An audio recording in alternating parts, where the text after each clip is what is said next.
so you've been able to connect and reach out to a lot of people. You and It's I have been been fun. friends for a long time, and you Over know, over 20 years. just Yeah. about. Well, Something like that.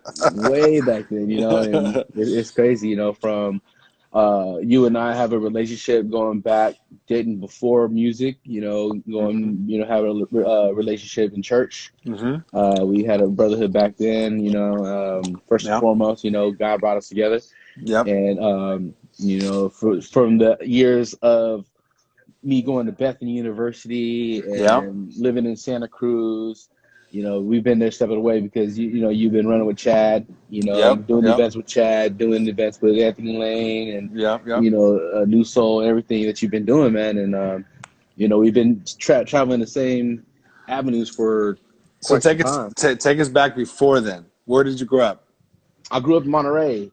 I Okay. was at Seaside. For Okay. those who don't know, they'll recognize Monterey, but they won't recognize Seaside. Oh, hey, so where you Locals from? do. Seaside. Locals do. I'm from Monterey. Oh, I know where that is. And when you talk to people named from California, you're like, oh, is that San near Francisco. LA? Yeah. Yeah. Yeah. Yeah. Yeah. So, yeah. So I grew up in Seaside pretty much all my life. And pretty much the whole Monterey Bay Area. Majority of the time I lived in Seaside, lived in Salinas, lived in Monterey, lived in Marina, lived in Santa Cruz, lived in Scotts Valley. So pretty much Oh A31 wow. centric. I Yeah. did Yeah. spend a lot of my childhood living in Sacramento. Okay. Um, lived in my elementary school years, but I pretty much started my path, high school, and went to graduated Monterey High School, played football there for a little bit, Okay. for Okay. 3 out of the 4 years I was there. Nice. Was supposed to go on to playing college ball, but I hurt my knee in my senior year and pretty much killed it. Yeah, there's been some good athletes from this area. We just had Nick Cunningham last week. Oh, I know, I saw that too, man. I was like, that brought back memories, man. I remember before he was all stoked up and bummed. He used to be a little skinny, scrawny kid that was just running track. Now He he's was always fast. He was always always fast. fast. He was the fast. He still holds records at Monterey High. He Still still holds. does, yeah, for sure. Yeah, For sure. So yeah. So. how I know obviously you come from a musical family, but Mhm. where did the music start? Well, music started back because it was like we had the crew of DJs.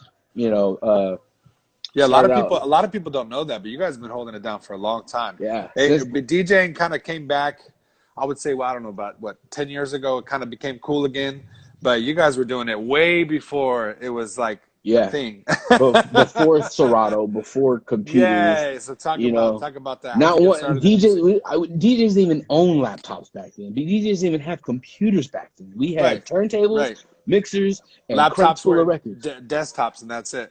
Yeah, and it's like we paid our dues as carrying records and playing records, and So how'd you get you know. started? So I actually started out with being friends with the DJs. Mm. And they were all one big actually several different DJ crews Like who?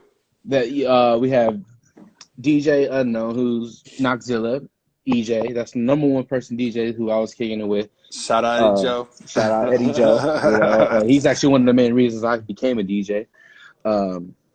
Mickey Yeah, Mind. he's like an undercover ninja. Like he's I'm trying to compare him to somebody like, I don't know if he's like Rick Rubin or somebody where it's just like, wait, what? He's on that one too? You know what I mean? Like He's definitely a mastermind. He's definitely a mastermind. He inspired me a lot musically. Not just becoming a DJ, but also becoming a producer. But he's the one that really brought me into the scene because we was family and cousins. We pretty much grew up with Yeah. each other. Yeah. And this is when I first moved out here to the Monterey Bay from Sacramento. Started my high school years. I didn't have many friends to kick it with, so I just kicked So it this with is what, like family. mid to late 90s? This was 96. Oh yeah, okay. Yeah. 96 was my freshman year, graduated 2001. And yeah, so I was hanging out with him, and then his homies were all DJs, and just kind of got introduced to them that way.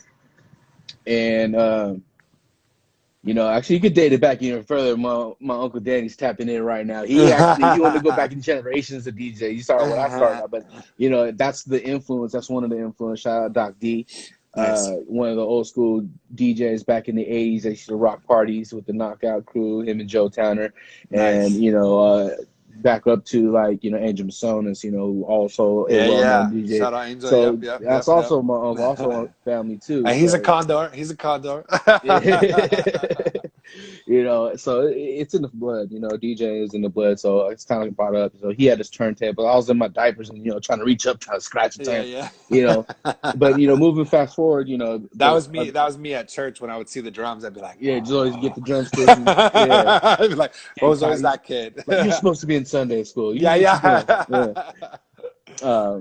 But yeah, and then of the crew back going, coming back to high school, it was like of the crew, I was the only mic man. I wasn't a DJ yet. I was just like, they seen me, had the energy. They had, I could grab the microphone, connect with the crowd, and just be able to just rock the Yeah, crowd. it's funny because like just like July and Eddie Joe, I've never really seen either one of them want to get on the mic. The only other DJ that actually really got on the mic is Nito.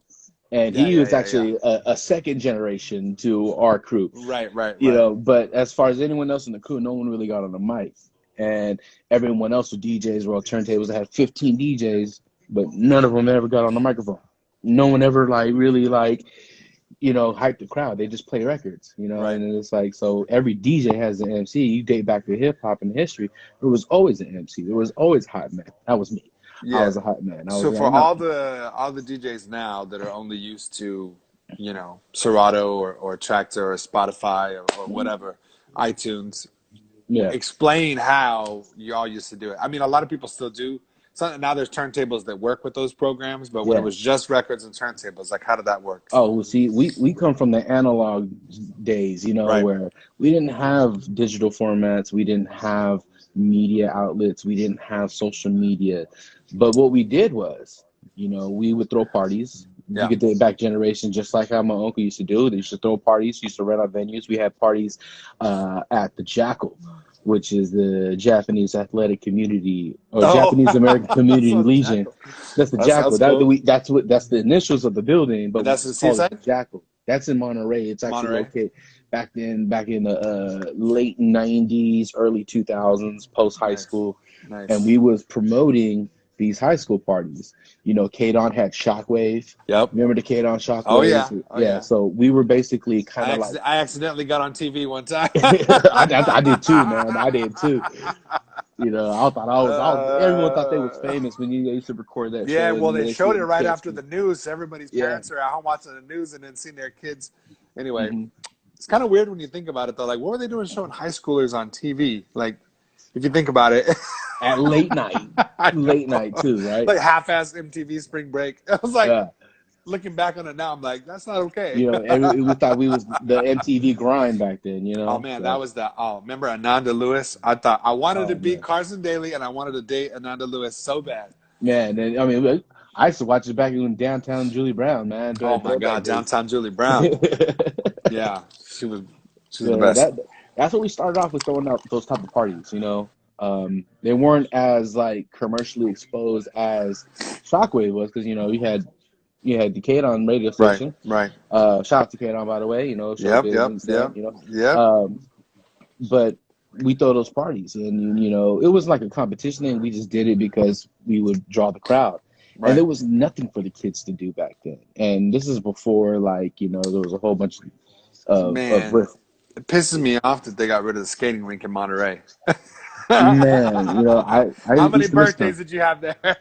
Actually, because I grew up in Sacramento, I didn't go to the skating rink that much as a kid. But when I came down to visit my cousins, it was that's legit. where we used to kid. Yeah, it was legit. It was a spot, man. I don't know about Del Monte, because we mostly I came from Watsonville, grew up in Castroville, so when we would go to the mall, we would always go to Northridge or we go to Capitola. Like we never meant to Monterey. Yeah, exactly. So what was did you guys go to Del Monte or did you go to Northridge? I went to both. You went to both? Yeah. I went to both. I mean, Time Out in Del Monte, which used to be where the bookstore, it's not the bookstore anymore, where right across from Yama Sushi, there used to be an arcade there called Time Out. Oh, nice. And I remember that as a kid. And then there's also the Carousel. You can't forget about the Carousel on Canopy Row. Yep. But when I lived in Salinas, Aladdin's Castle was a spot right there. Yep. That was a spot. But yeah, I mean, there was nothing for kids though. There was nothing for teenagers. No hangouts. It's not like we had the YMCA or anything like that. But You know, we Oh threw yeah, those we did. parties, What was man. that thing we used to do? Oh yeah, play outside. Yeah, yeah. You know, play baseball. You know, play tag, hide and go seek. We don't do that no more. What up, Yeah. McKenna? Yeah, So nice. when we throw those parties, man, it was like a series of parties. We throw a theme, and it was a killing, you know. And then, in fact, hold on, I got some flyers. Hold on, I still we Yeah, put some. yeah. How did now talk about for those that don't remember? How did y'all get the word out back in the day? I'm about to show you right now. I'm glad you asked that. I'm glad you asked that. I'm glad you asked that because you see these designs on flyers and events on social media, but when you got flyers that we had these out, Oh wow. we had these guys out here. We used to throw events, you know, all the Yep. time. Yep. Like this one, this is actually one we had at Planet Gemini. Back. Oh wow. Look at You know, that. it says Collab Entertainment. That's awesome. And we used to print these out. We used to design them ourselves. We used to print them out. Like this one, it's called Summer Sizzle. This was one that we did in 2003 at the Jackal. You know, Nice. and then we had our DJ lineup on the back. You know, Cuddy. Who Nice. was still had it? Cuddy, Unknown, Toto, Relentless, Mickey, Mike, Biko. That's the whole crew right there. You That's know, dope. That's dope. first generation. And then of course, you know, we went from there from passing out flyers, and then we got on this radio station. Yep. Yep. And you know, I said, you know, Yep. 97.9 in Fuego, blazing hip hop, and you know that was fun. So you know, it just kind of escalated from there, from starting from high school parties and doing events, and then getting on the radio and being a radio DJ. And keep in mind, this whole time I'm not even a DJ. I'm a Right. mic man. I'm a Right. host. Right. So after all this, you know, of being in the DJ scene, I was like, man, I need to get me a set of turntables. I need to learn to teach myself how to DJ. So that's exactly what I did. You know, my Yeah. cousin who was selling his turntables bought a full set, still got the set till this day. A set, Nice. set of M3Ds, 1200s, clean with the case. He was gonna let him go for 900 for the case and the two set and the mixer with the Staten SK2 mixer. And I said, bro, I'll buy it off you right now for 500. I got 500. You know, I was like, all right, cool. I know you're gonna put in work. So I was like, man, that's the best $500 investment I ever had. Yeah, I got This is, five on it. yeah, seriously. So I kicked down. You know, I told my other cousin, EJ, I was like, hey, can you teach me how to DJ? You know, and I was always messing with his set, you know, but then Yeah. I'll get my own set. Now I got my own sets to practice. I was like, you know, I was borrowing records from him, you know, I so think that's the message that I would say to a lot of people because a lot of people are you know they're trying to figure things out, right? Either they're young and hmm they're just coming up and they're trying to figure themselves out, or they're hmm older and they've been through some things and maybe they're trying to reinvent themselves, or maybe they got the job and started the family and let go of their passion or whatever. yeah. But I would always tell people, what do you do and you're not worried about the money? Like, what do you do for fun? What do you do when you're on your time off or your day off, or Mhm. what is it that you're doing and time just flies by, and then all of a sudden 3 4 hours go by? What is that? Is that video games? Is that making photography? Is Yeah. it messing with your car in the garage? hmm Whatever it might be, playing basketball, working out at the gym, those things that like Yeah. that you love so much that you would pay to do them. If you can hmm get to the point where you can convert that passion, whatever that is, whether it's a hobby or a skill or whatever, if you can convert that into a business, Yeah. then you're really winning, Yeah. right? So if you can get hmm paid to do what you love, as cliche as that sounds, hmm like you've already won, right? Yeah. Exactly. And you know that's what it is. It's like worked in and day out because I love doing it. You know, I love DJing. I wanted to learn more. I wanted to learn how to transition. I want to learn how to mix. I want to learn how to scratch. You know, it's like you know I know how to set up the things. You know, it's like I was the guy who set up the turntables on the events, but Right. you know I never was the guy that was on the turntables. But now I got a skill set that none of these other DJs got. They're all DJs. They may be able to play records, but they can't rock the mic like me. So Right. now I have a DJ and an MC, Right. and pretty much got the whole package. Triple And threat. then yeah, and then so me being that guy, you know, a lot of other DJs in the group they kind of just like stopped DJing. They started a family, went to the military, you know, just started doing their own thing.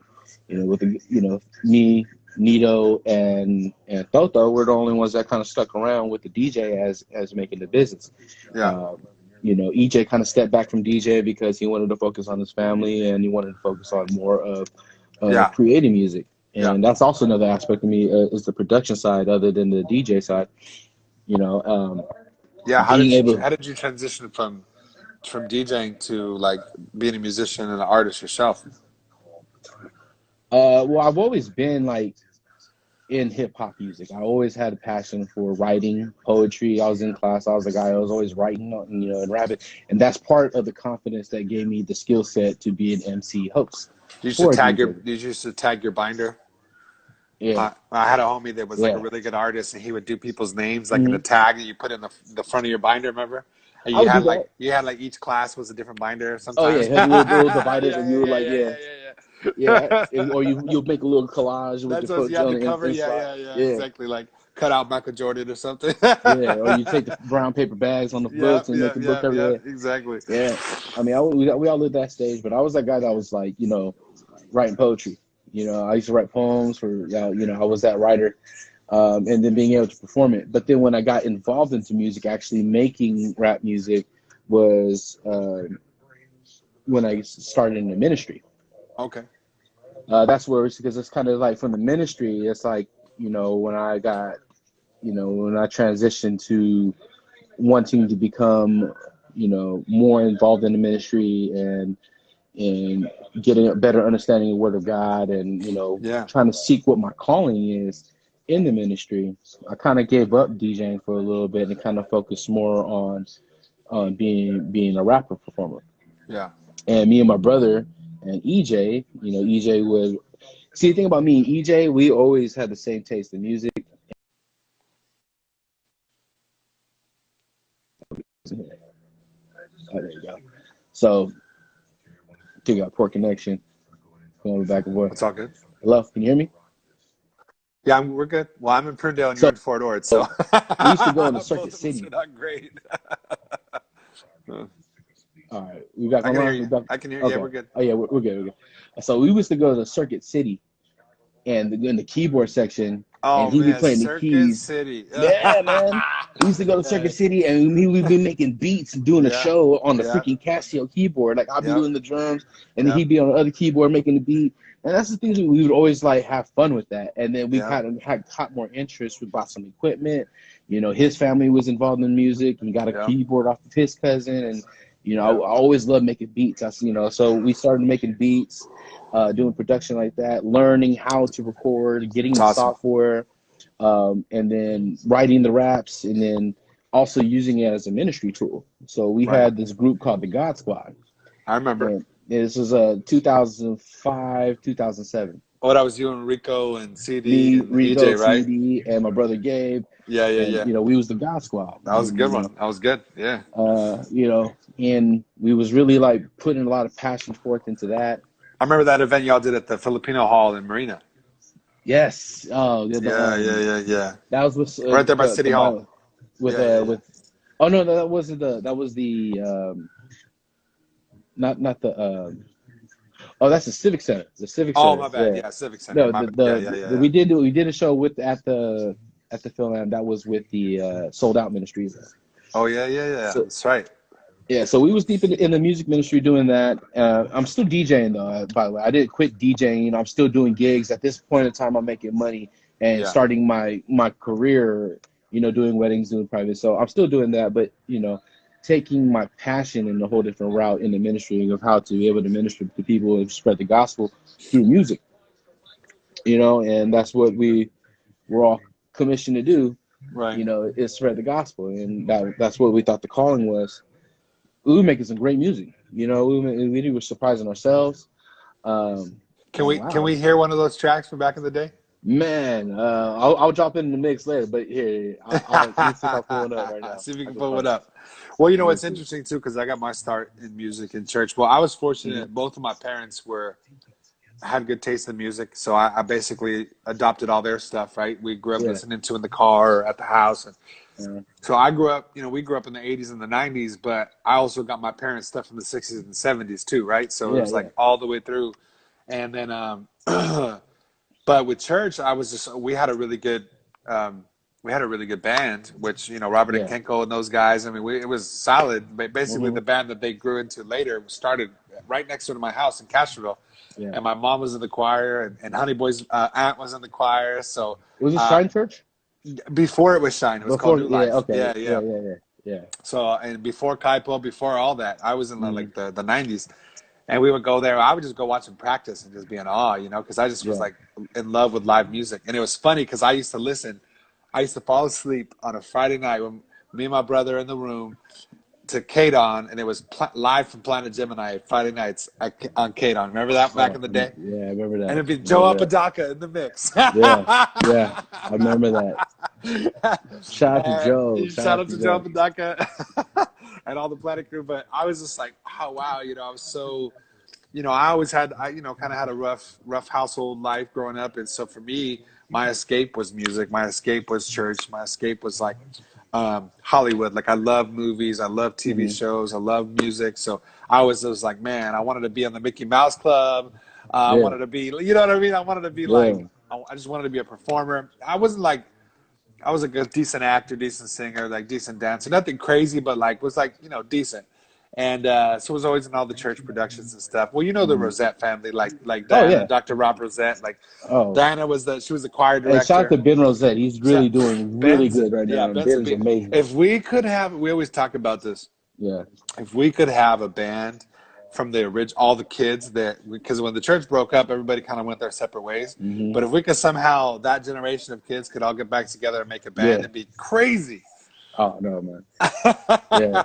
Crazy, crazy talent that we had Yeah, back then. Our vocalists would be amazing. yeah, It's like, it's but crazy. yeah, it's crazy, man. Look, going from that time till now, I was looking back on the path and journey that I've been through to got me where I'm at. It's like, man, we could go hours and hours. I got stories and stories to tell, of how the timeline happened. For sure.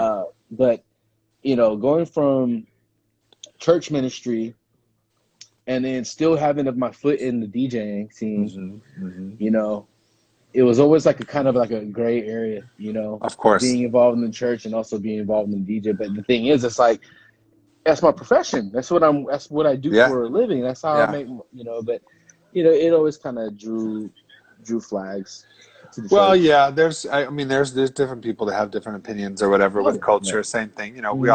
all went through that. It's part of growth, part of the struggle. Yeah.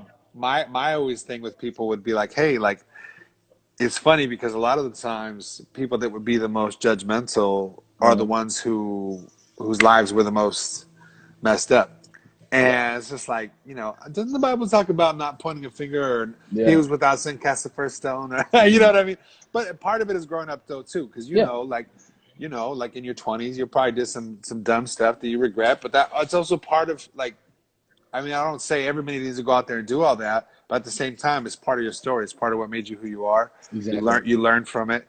And, for me, like I have a lot of love and appreciation for the church, right? Because that's where I grew up and I still, I'm connected to it in some ways. Hmm. But at the same time, like it should not be the only way that somebody could learn music. Where a lot of Exactly. people, they go there or they're involved because that's their only access to music, right? Or Hmm. their only access to a safe place to hang out, like you said. When I was Yeah, leading a youth group, it was like, I wasn't even that strict. I was just like, you know what? Everybody's welcome. Don't even worry about I it. was the Like same way. we had this awesome little like we played ball, we played sports, we played video games, we played music. I just wanted kids to have a safe place to hang out. And all of Hmm. a sudden, it just blew up because there was nothing else to do, like you were saying. Hmm. Yeah. But yeah, I was grateful. I had some mentors. I never really had lessons, but I just had some mentors that just put sticks in my hands and gave me a Yeah. chance. That's all I needed was a chance. And once I got, Hmm. just like with you, once I got in there, once I got my hands on it, it was over from there. Yeah, exactly, man. I was probably about 12 when I started, and It's like it was an letting that evolution. pit bull off the leash, like finally. It's like, oh, you give me control and I can do this. It's like, oh, I Yeah, got these yeah. turntables I can learn how to do. It's just like, and Well, you could take it as far as you go. How and I far as think you want to too, go. part of it is growing up in church, part of it is growing up in sports. When you realize a lot of people, you know what the number one fear is for people? Either fear of failing or fear of Well, fear of failing, yeah, but that's more obscure. But an actual like phobia, like the number one fear, just performing in front of people. public speaking. Yeah. Yeah. And so at an early age, I think we both realized that we wasn't that big of a deal for us. And so you start to see like the people that are real leaders, how you can kind of move a room and control a crowd, right? Whether it's in sports, it was always the guy like hyping up the team, or whether it's, in music, always kind of getting the crowd going. And it's the same thing, whether it's in the church world or in sports or at a bar, nightclub, or whatever. People want to be a part of something fun. They want to see their friends. They want to make memories. I mean, think about how many people have met at one of your events and got married and had kids or something like that. Think about it. Yeah. And then you end up doing their wedding and they saw you at one of your gigs or whatever, right? Like crazy amount of stories, I'm sure. Oh yeah. I see it all. That happens all the time, man. I mean, it's like you go through these past lives and of your own life, and you learn. Yeah. You learn so much. And, going back to like when you got that thing given to you and you be able to drive all your passion into it and apply everything that you want to kind of perfect it, just like, you being a drummer, you get those sticks in your hand for the first time. It's like, man, all of your life, you just want to, oh, God bless you, brother. Bless you, man. Sorry, thank you. Good thing you're over there, not over here. See? Yeah, exactly. Yeah. Social distancing. No, you're right. And I don't know if that was like, it's hard to explain. Like, there's just that feel you develop, even as a DJ or and not even now, like I still, we still need to practice because I still need proper training. I just kind of a friend of mine, he had this business and he was like, hey, you want to learn to do this? And I was like, I'm not a DJ, but then I was like, oh, let me try. And because I already knew how to be on the mic, because I already was an event planner, I already knew the different dynamics going on with as far as like, just coordinating with banquets and coordinating with the layout and setting up sound. And, it was a lot of trial and error. But once I was like, you know what, actually, as stressful as this can be, I just made decent money for just a few hours. It's not bad. So one thing I know about you, for as long as I've known you, you've always been organized. You've always what I mean by organized, is like you always like involved in something in terms of event planning. You always you always have your foot in. So you've had your fair share of planning events, right? And then planning events and promoting events, and then when you transition to becoming a wedding DJ and knowing the event timeline of a wedding. And what transpires, going from the ceremony to the reception or cocktail hour, to reception, whatever. Right. It's like knowing how to order and then knowing the order of what goes on. It's like you've always been good at that. Well, I know we're the same way because we go to a lot of shows together, whether it's Monterey or Santa Cruz or wherever. Yeah. And I've gotten better. But man, when I was really working in the industry and I would go to a show and either they would start late or the sound was bad or somebody messed up on I mean, it would drive me crazy. And I'm just like looking around like, who is in charge? Like, what is going on? I couldn't even enjoy a show because I was just like, See, I'm the same way, but I'm like, who's this DJing right now? Or they don't have a DJ? How come they got a DJ between sets? Exactly. They can hire me. Exactly. Yeah. Well, there's going to be, I think, a lot of good opportunities. I think, in every industry right now. Like I work in real estate now, real estate and insurance, and I'm grateful that I was able to make that transition because before, all this other stuff was my main thing, and that we'd be in trouble right now. Thank God you got the day job. But just like in those industries, a lot of people that are part-timers or half-assers are going to be wiped out by this situation, right? Same thing, I believe, same thing even with DJs. There's going to be people that maybe were doing it, maybe weren't serious about it, and this is going to take them out. But the people like yourself that have been in a long time, it's going to be a tough couple months, but you're going to bounce back, and you're going to be – and what's crazy is that now, like the fall is going to be insane. I keep trying to walk away from it because I'm like, you know what? I'm like, I just want to retire. Because it is a lot of pressure. You know what I mean? On one hand, it's easy. On the other hand, like it's not like when you're at a club, like, oh, if you mess up, it's not the end of the world. Like you're going to be back on Tuesday or whatever. Yeah. This at a wedding, like that's someone's wedding. Yeah. Like you can't mess that up. Like you can mess up a bar gig maybe if you're a little too drunk. Stuff happens. Make up for it. Yeah. But at a wedding, you don't get a second chance. Yeah. You better come correct.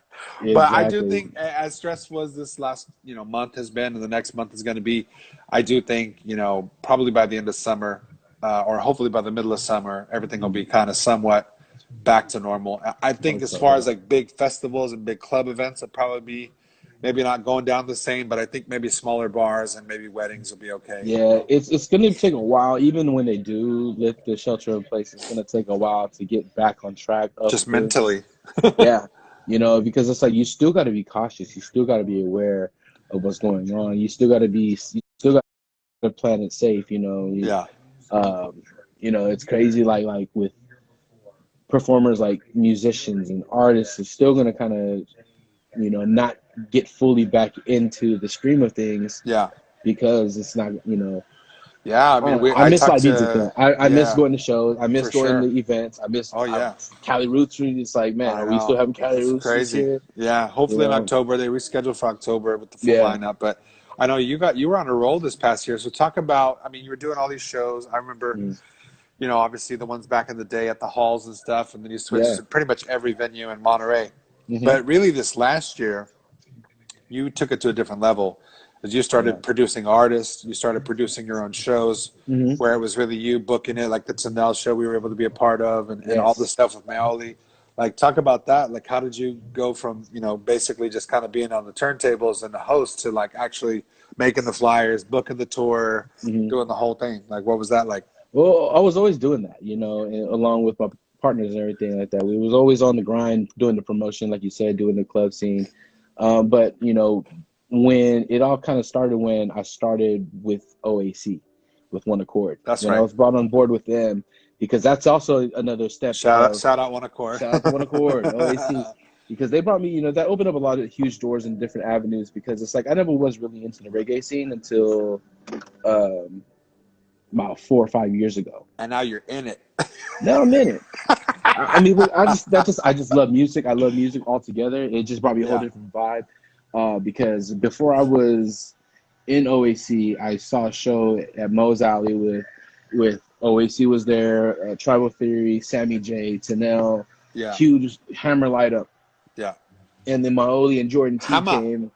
Hama, Hama. huge Hama light up, right? So we was out there, and I was just like, man, they did this whole big medley with Three Little Birds, and I was like, man, I love this right here. Yeah, And yeah, yeah, this yeah. is at a portion of my time of my life where I was at a really bottom low, and I needed Yeah, yeah, that yeah. uplift of my spirit, Right. and the same uplift of the spirit that got me when we used to go worship and listen to worship music. Yeah, But this brought yeah, me a whole different feel, the island yeah, reggae feel, and it's yeah. like, oh man, Well, island So, reggae especially is rooted in gospel for sure. I mean, it's oh, definitely. undeniable. Reggae is, island reggae is. Hmm. And, it's funny because I bonded a lot with a lot of those bands that you mentioned. I know you're real close with those guys. And for me, like, I remember first time I met Common Kings before they even blew up.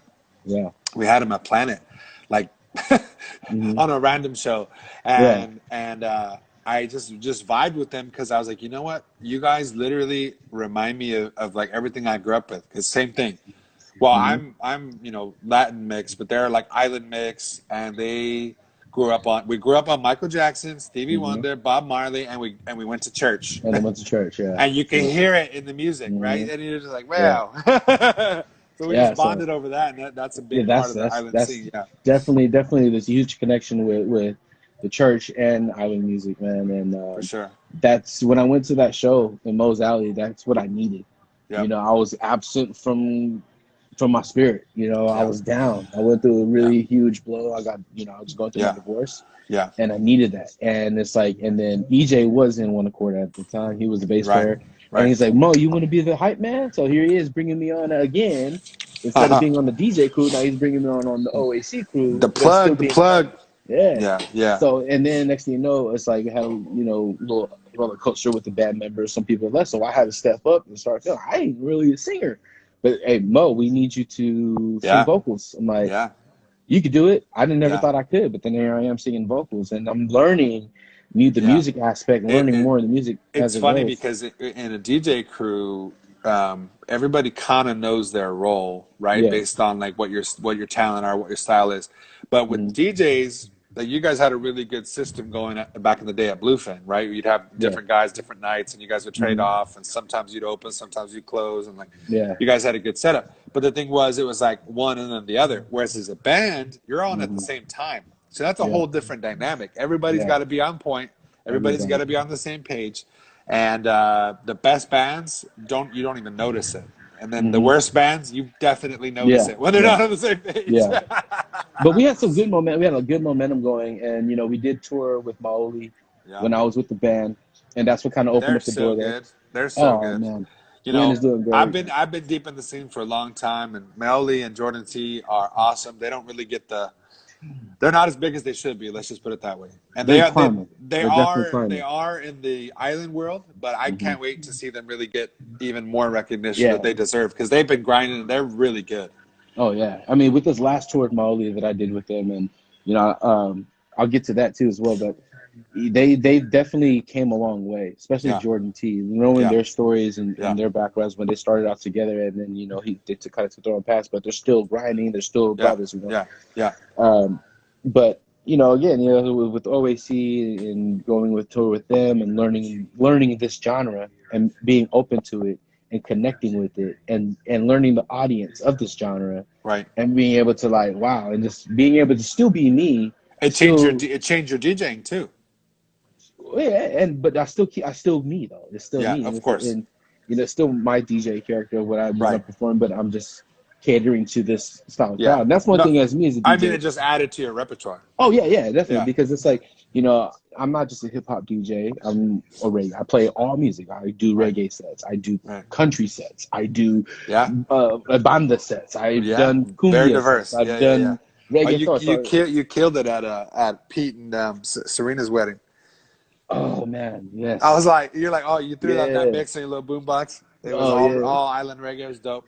And then I remember we went to the car real quick, and I was like, damn, are we those uncles now? Or where are those uncles at the We're the wedding? drunk uncles at the wedding. Going to the car, sipping some tequila. Yeah, yeah. Not going to the bar. We're just gonna go to the car real quick. Oh man, Yeah, life repeats itself. yeah. I know, right? It's For crazy. It's sure, crazy. for sure. So tell us But about on the production side. Is you're working with your cousin? I know you mm, got Leaks. You got a couple other artists that you're like a yeah. producer and kind of a manager as well. How did that come about? Well, it's more just a producer than a manager. I'm not managing. I'm helping them Right. develop. Well, They're young. sometimes Yeah. there's certain terminology that people don't understand if they're not music. So an engineer is one thing, right? So kind of Mhm. explain the difference between an engineer, a manager, and an artist. Well, see, as an engineer, you're the guy that's just kind of like recording and you're mixing it down. You're maybe making the beat, whatever. You're composing the music together. You're making the arrangement. That's the engineer. Then you have the producer, who's actually also works with the engineer, who composes the instruments and everything like that. And then you have the actual artist, who is the performer. Then you got the manager, who is the promoter, who's getting everything together to promote the music that's being played. I kind of stick my hand in each role Right, right. because we're doing it on our own. My nephew Justice, who's just turned 25, and he just started rapping maybe 2.5 years ago, Oh wow. and he's just taking off. He has his passion, he has his heart that he wants to put in. So, I'm taking what I learned and kind of instilling it in the way we produce the music, and as far as what I learned and how to promote the music, and in the same way, he's also doing his research on his end Right. and ways that he could promote himself as a brand, and myself as a producer, and even with Lee Peppers, shout out Lee Peppers. Yeah. Um, She's great. she's also new to recording, and I've had a lot of years in recording and learning. Now, I'm not saying I'm an expert by far. I'm not an expert, but I've done it long enough to know how to operate Yeah. an engineer. I know how to produce. I know how to manage. I know how to promote, and I also know what it takes to be a performing artist. So again, I just take my own personal experience and still what I've learned and allow them to kind of like blossom out and get their own personal experiences and learn Yeah. their own lessons and take it in their own direction. For I sure. always tell them, like, don't limit yourself to me. Right. If you guys get other producers that you guys want to work with, by all means, go work with them. Yeah. You learn as much as you can and soak it up, and then when you actually got the chance to apply it, Right. it's going to take off. So for the past couple of years, I've been working hand in hand with Justice and Lee Peppers, as well as the featured artist Joey the Prophet. So these are my three artists that I've been working with and investing my most of my time in. And the stuff that they're coming out with, the stuff that they're writing about is pure, sincere, it's heartfelt, it's uplifting. It's not stuffing that your normal music you hear that would be Yeah. like whatever stuff you hear on the radio.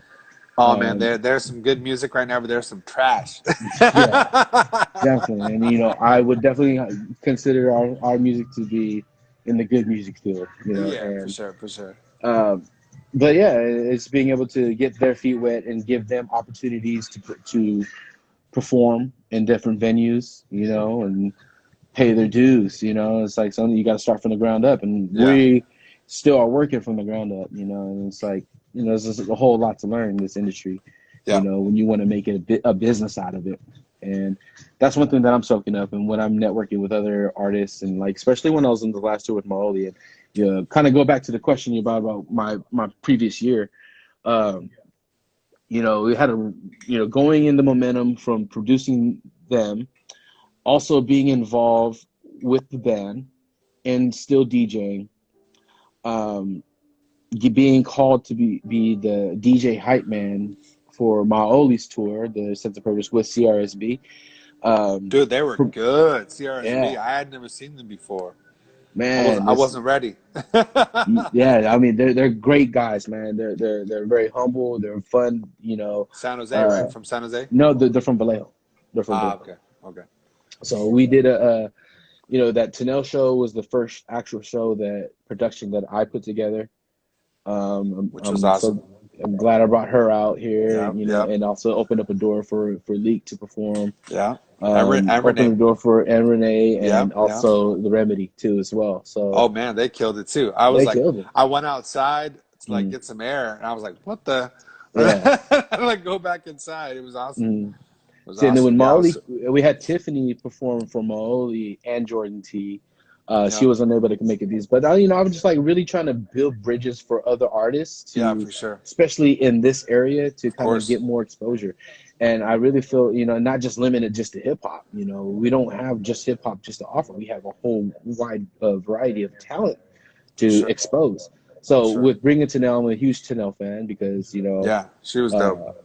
With the story that I told about, that Three Little Birds, she was at that concert, and from the first time I heard her, I'm like, oh man, she's amazing, she's beautiful. Yeah. So I'm glad I was able to work with her and bring her. Shout out to Nell. She has an album coming out in like 3 days, right? Out 3 days, 4 days. counting. Yeah, yeah. Can't wait for that to come out. Her video, All right, King, was we got a couple minutes. I got Okay. a couple questions. Yeah. And then I want to end with you playing some music for us because you're going to lead into your live, right? So, Yeah, okay. well, Who is the coolest person you ever performed with or did a project with, whether it's a live show or an in-studio project? Mm-hmm. And then who would you like to do a show or project with? I say as of right now, it's a toss-up definitely between Maoli and Jordan T. Okay. Because I learned a lot from both of them. With Jordan T, he's an awesome dude, awesome performer, humble guy. Yeah. He's very talented. Yeah, Maoli he's one of a kind. Oh yeah, he's definitely the character. He is who he is. He reminds me of like a Muppet, and I mean that as a compliment because his crazy hair, Like yeah. And then Maoli, because it's like you've seen their pathways and their struggles and what they've been through. Yeah. I mean, that's in the island reggae. As far as for hip hop, I'd say probably the most person that I've opened up for was KRS-One. Nice. At Catalyst, me and Nito, we opened up for him. We did a set. I got to beatbox, and he was rapping over my beatbox. So that's very memorable. Ridiculous. One person who I definitely want to work with, and as far as hip hop, I definitely want to work with J. Cole, E40, reggae, island reggae.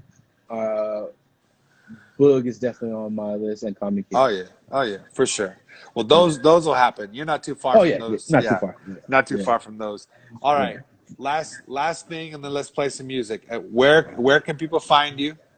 Yeah, go find me. Well, if you already follow me on Instagram right now, it's at Cosmo Beats, KHOSMO Beats with a Z. I'm on Facebook. I do have a podcast. It's with my brothers, EJ and Alan and DJ Nito. It's a 360 Chop Congrats. Shop podcast. That's every Congrats. single. Thank you, brother. Every Sunday at 8, you can tune in. I'm on Spotify. And I I think I'm do. joining this week or next week, right? One of these. I got to get back to you on that. I get Yeah, it yeah. because One of yeah, I'm these trying weeks, to. I'll be joining you Yes, guys. Yeah. I'm gonna because I got to line up the Stay, calendar right now. stay tuned. Stay tuned. We got Mo Man that's gonna be featured. I know we're gonna have Corey Showtime Robinson that's gonna be featured. Hey, Yourself. So we're gonna. And nice, last night we just had DJ Lesteezy, who's a San Diego DJ, nice. Plug B. So we had him on there last night. So we got a lot of different things. Again, I'm on Spotify. I have songs out, which I do produce. Justice. You can make sure you follow him and listen to his music. Leak Peppers, Lique Peppers. Nice. They're all on Apple Music, Amazon Music, Tidal. So All right. we're just trying So to build a catalog. okay, and you're gonna go live after this, right? You're going live on Facebook and Instagram in the mix. Probably about like 15 minutes. I got to get my sound set up 15 first. minutes. Okay. All Yeah, right. What up, EJ? Okay. Do you have the ability to play something right now, though? yeah. Let me hear. What's All it? right. What So actually? the last thing while you're finding that, Uh I just want to hear what are some short-term goals and hope that you have, and what would you leave everybody with? Just some thoughts and hope for getting through this and what's to come next, and then let us end on a good song. Well, just everybody, just stay positive. And continue to love each other. Continue to reach out to people who need to be reached out to. Let people know they're not alone. Shelter in place is hard. Some people are struggling financially. Just know that it's just temporary, and it's going to get better. And goals for myself, once this is all said and done, I want to be able to drop at least 2 albums with my artists. There you go. I like it. We're working on it. We're working on one EP with Justice right now. We're going to release. Leak's also going to be releasing an EP in a couple months. We're still working out some kinks, getting some songs mastered, but once those are done, boom, they're going to be out there. Okay. All right. Let's hear one of the tracks, and then we'll close it down. We got Turn up 5 the volume. minutes. All right, here we go. This actually song's called From Here On Out. Just recorded this with Justice. Nice. This was actually the most recent song that we recorded.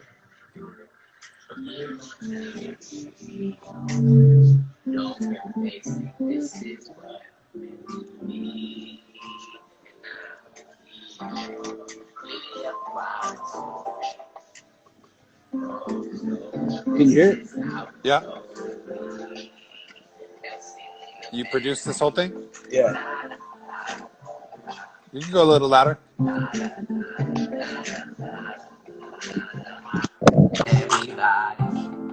There it is. We're getting some Teddy Riley action.